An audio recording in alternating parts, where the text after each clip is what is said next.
Good morning everyone. I thought I would mix it up a little bit for today. So we've got a bit of a change in scenery here. So instead of in the car, we're in the kitchen because I wanted to do something slightly different today. Something I haven't done before. Something I was a little bit hesitant about doing, but here I am because I kind of thought, well, it'd be good to sort of go into something I've not discussed about before. Before we go any further, if you've been enjoying my journey so far, make sure you like and subscribe. And obviously this is going to be a journey that's going to last for a long time. So, before I go into the topic of this video, it is obviously time to react about how I did last week. So a £2 loss, which was nice to go on top of the £6 loss from the previous week. So I am within a gnat's fart of being to where I was before the Christmas gorging. Okay. This week, how's it been? It's been good. I've been eating well. I've been exercising. Today is Saturday, so tomorrow morning is my weigh-in day, which we will cut to later on in the video. I'm not expecting a reason for it to be bad.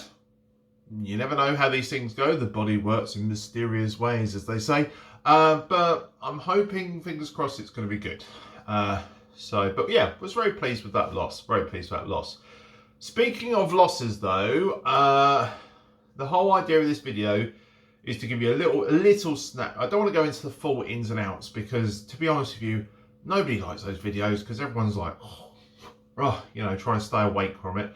I just want to go into a few tips, a few things that I've been doing which might surprise you, which might help people.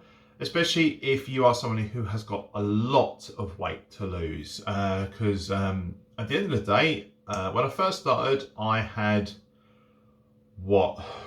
18 stone to lose? And without access to a quick calculator, 18 times 14, that would tell you how many pounds that would be. I can't think off the top of my head. And at this precise moment, before I weigh tomorrow, I would have lost just over 102 pounds. So how can you, I mean, that in itself is mad to me. I mean, 3 digits is like, what? Crazy. But how have I got there? What have I done to help myself with that? Or what have I not done? Okay. Right. So the thing that I never wanted to broach, the thing I never wanted to sort of admit, I've had to move. Okay, now for the first however many months, I didn't, or not particularly much, because when you were as big as I was, just being on some kind of reduced intake diet was enough. Because when you're that big, just surviving, just living, burns however many calories, okay? But the reason you maintain that weight or you get bigger is because you're stuffing even more calories than that into your mouth. So just reducing that and just being allowed you to lose weight, which is what happened to me to begin with. So to begin with, it was all the water that was in my system was coming out. So I was going in and out of the toilet, in, out, peeing, right? Okay. But then you get to a point where, shut up. Sorry, the cat is clambering at the window. It's just mad. Right. But you get to a point where that's not going to be enough. And not only that, you want to be in a position where you feel healthier. Now, anyone who's watched my videos from the start, you know I don't like exercise. I still don't like exercise. I don't think I ever will. Okay? But it's one of those necessary evils that you've got to do. And maybe later on, maybe when I'm not so as large as I am, maybe it will be a bit more enjoyable. I don't know if that's the word really I'm looking for. It's difficult for me. With the pain I have because of the type of arthritis I've got, it's not an enjoyable experience, but that in itself is manageable. So I have to do it. And I do swimming.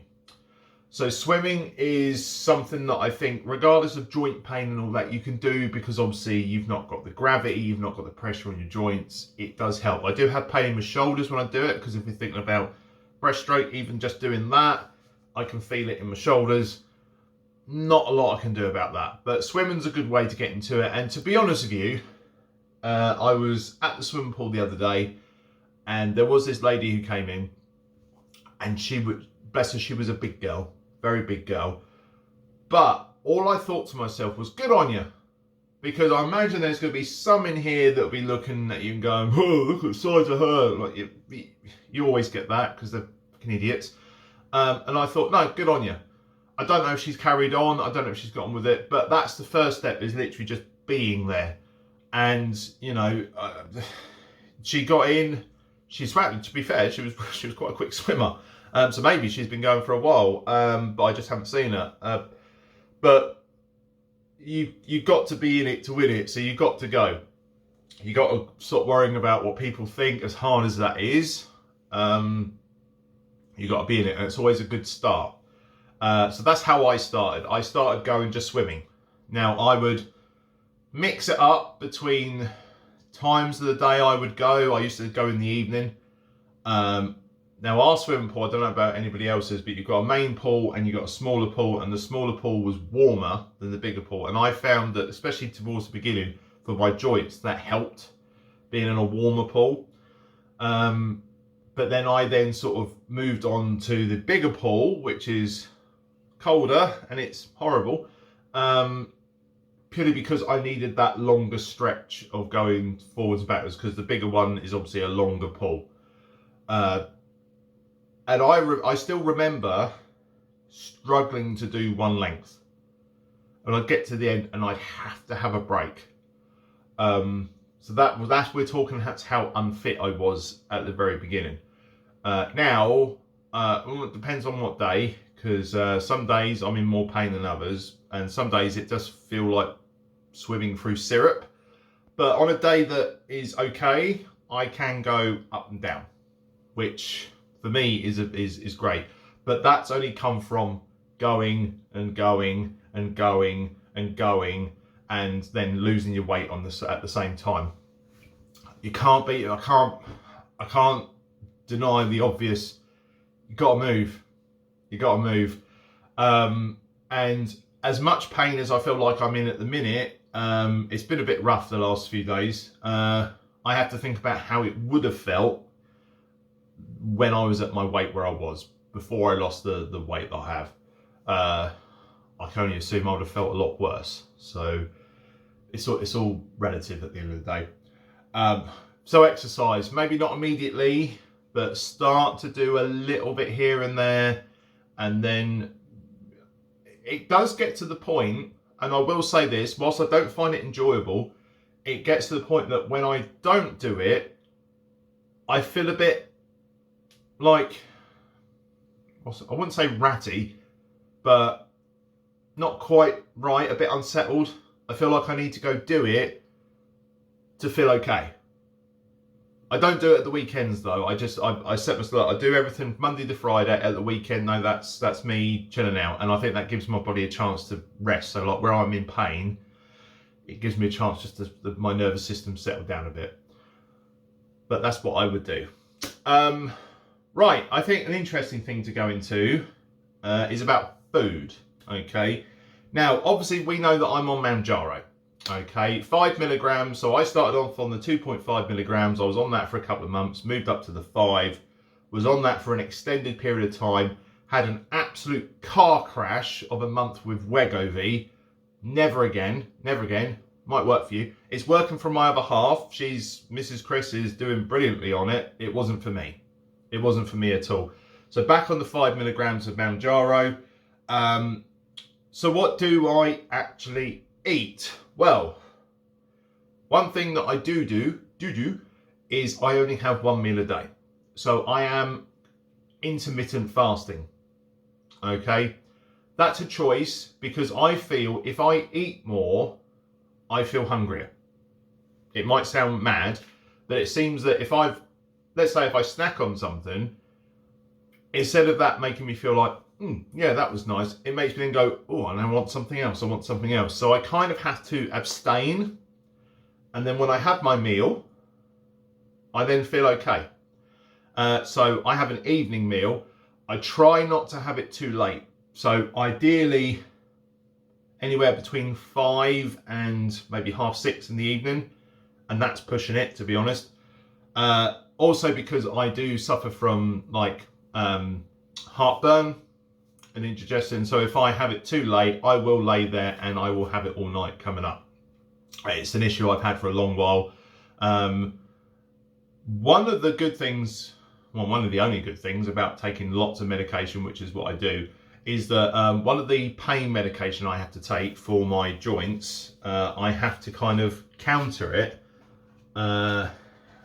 purely because it can cause more of issues with acid reflux. So I have to take omeprazole to counter that, but as a result, that actually helps my heartburn in general. So very rarely do I ever get anything. Occasionally I might get something come up in the night, but where I've not got so much weight pressing down on my stomach or pushing into my stomach, it's not been as much of an issue. I mean, before I started all this, it was bad. It was bad.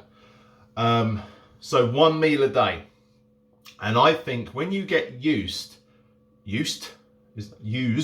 to having the one meal, you don't really think about it. So all I would say is about keeping busy. Now I am busy with my work. So I work from home.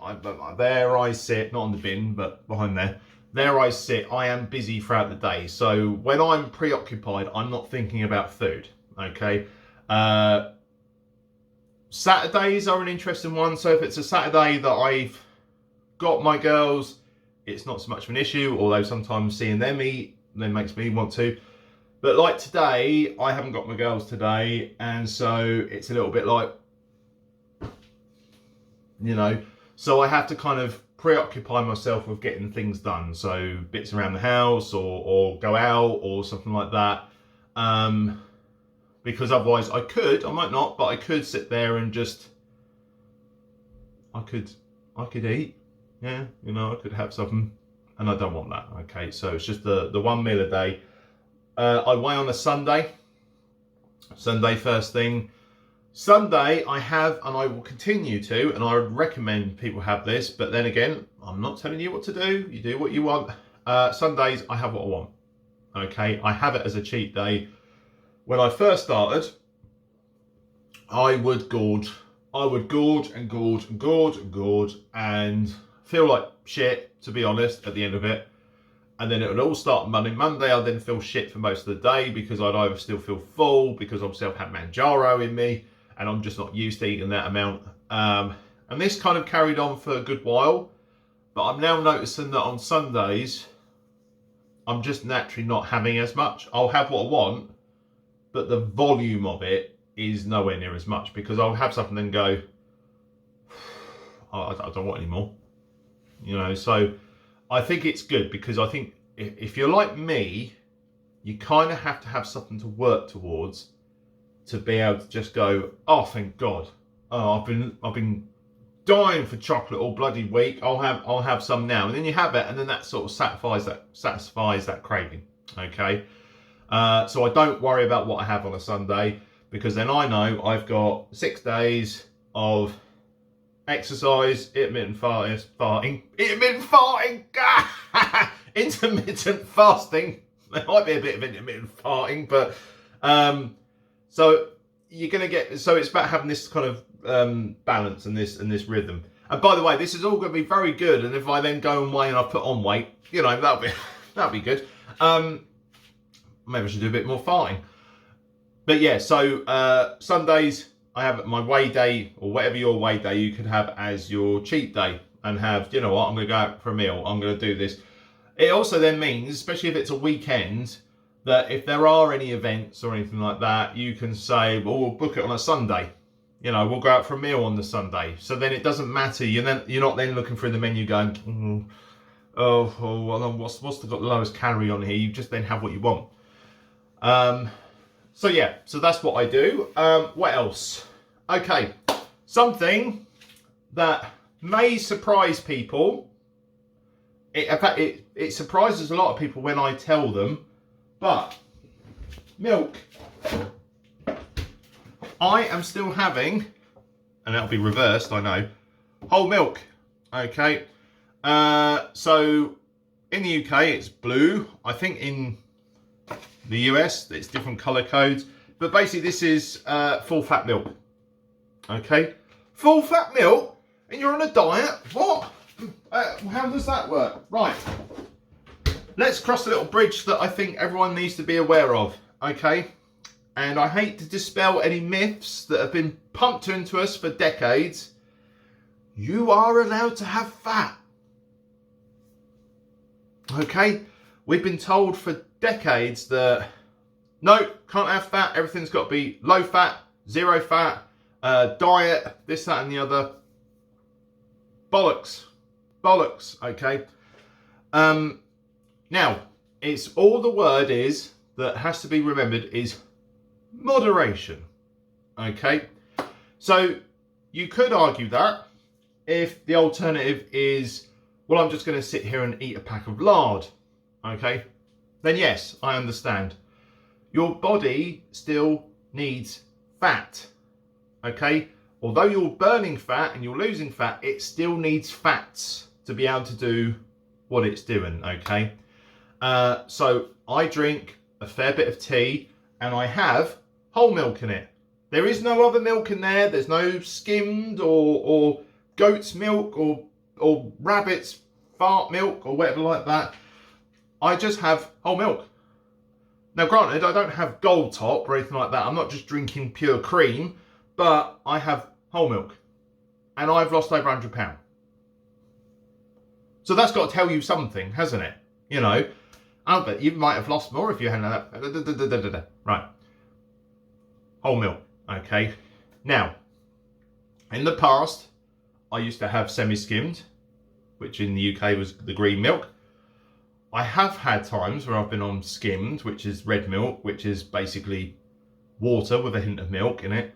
But actually, one of the things that took me off of semi-skimmed and onto whole was, stupidly, I assumed that semi-skimmed was basically whole milk, but they've taken a lot of the fat out.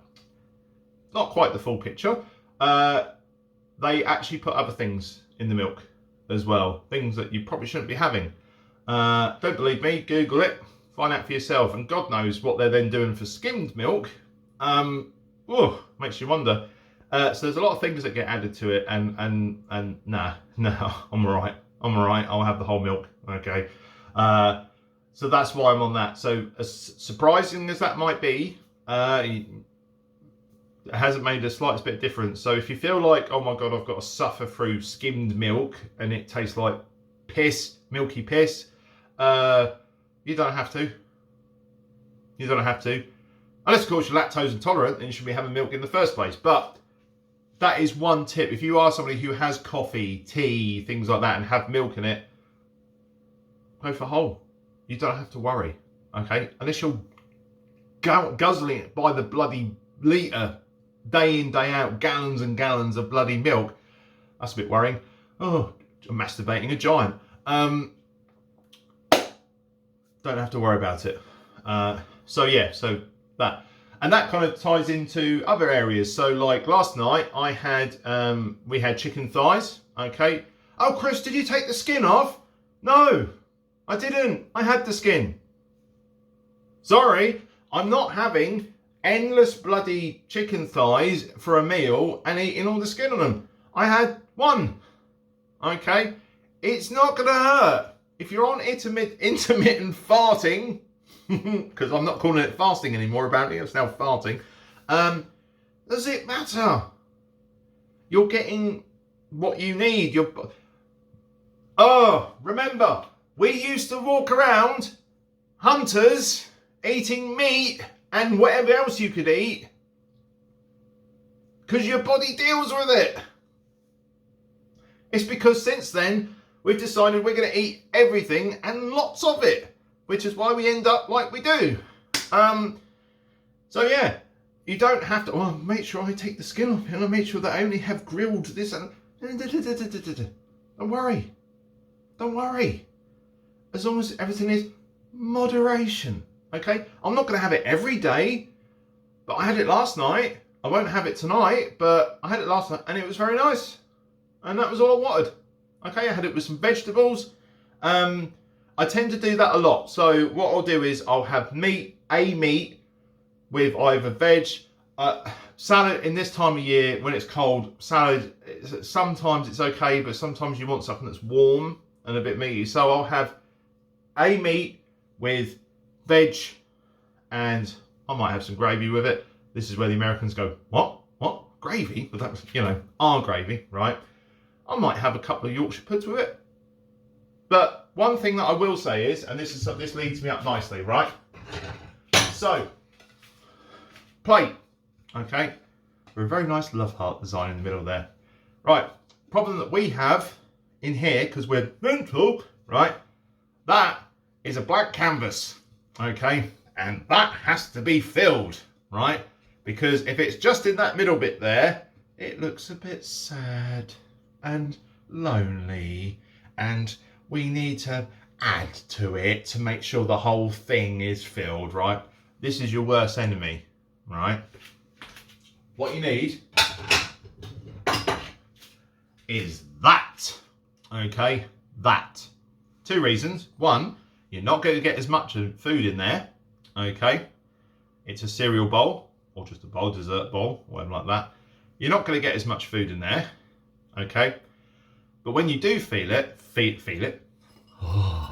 When you do fill it, it looks full, okay? So there's the eye looks at it and go, oh, that's full. There's a lot in there.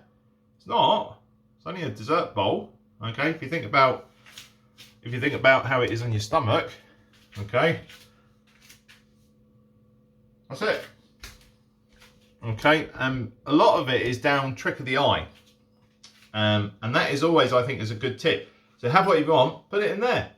Okay, we do have other ones. I mean, we've got like I suppose it's more of a bigger bowl, but then there's the risk with that about what you're gonna, whether you're gonna fill that up and so on. But that, I think, a dessert bowl, it might seem stupid as you're putting things in it that you would normally put on a plate, but when you get used to having things in a bowl, you get used to the idea of, oh yeah, I just fill it up to the top and then that's it.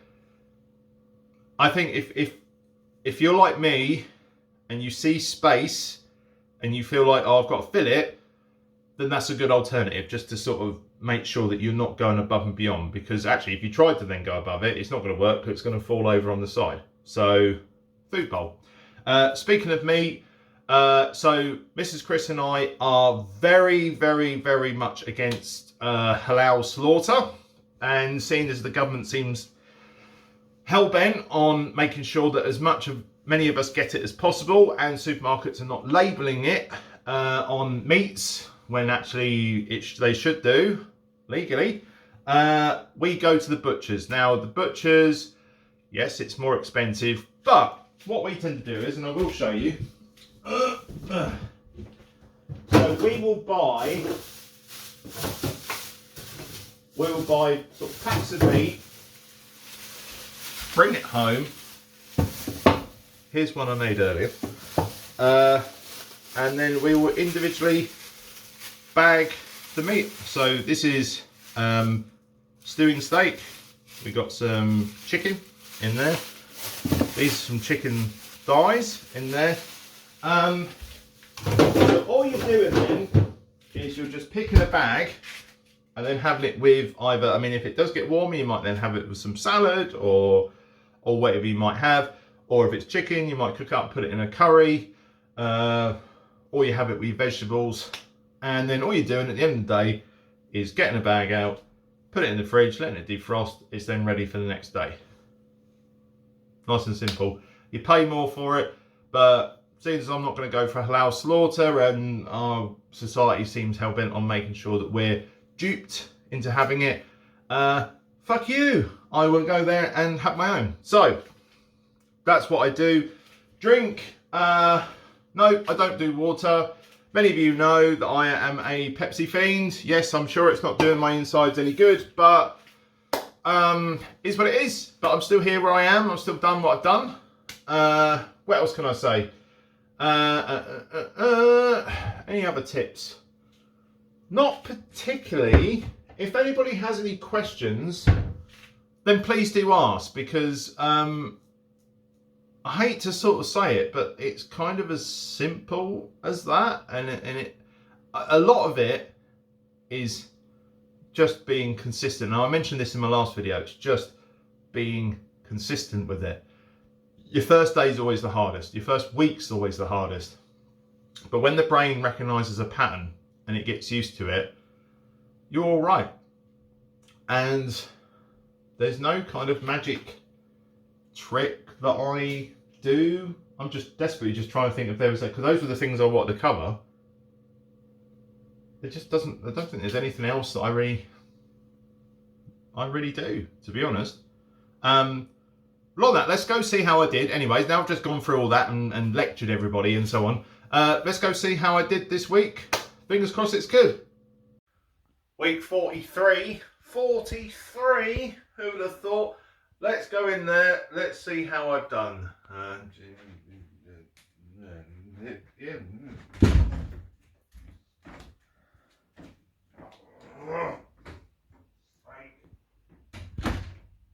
Two hours later.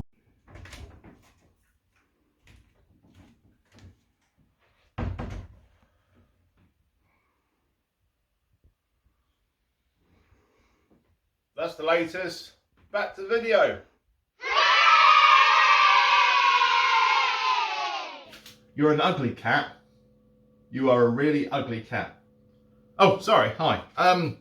So, fingers crossed that was okay. Thank you so much for joining me on this one. It was just a one where I just wanted to go into more detail about how things were. Remember to like and subscribe. I have still got a long way to go. If you don't know how much further I've got to go, we are looking at about 10 stone, which is about 140 pounds. So I've got a long way to go. So yes, I've got over 100 pounds, but, well, unless of course I've put on a load of weight this week.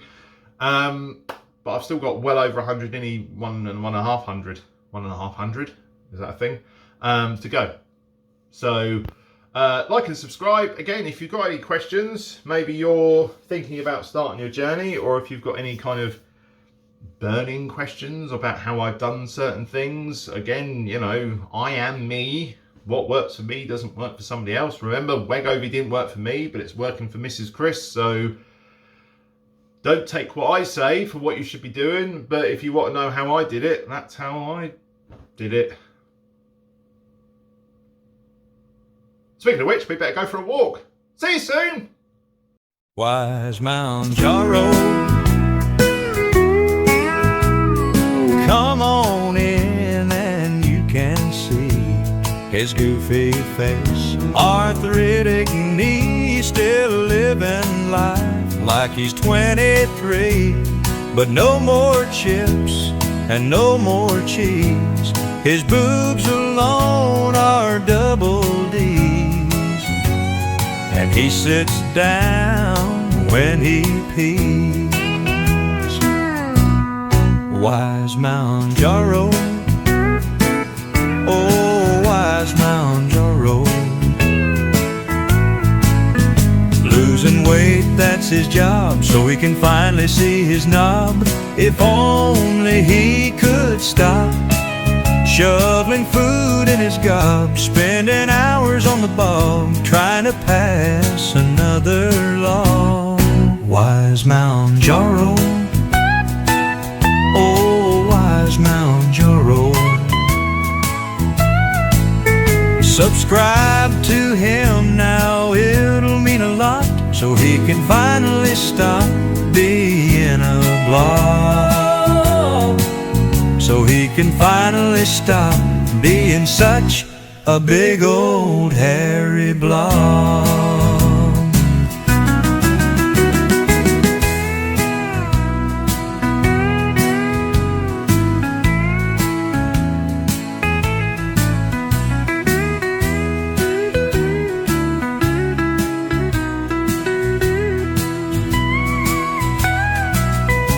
Subscribe to him now, it'll mean a lot, so he can finally stop being a blob.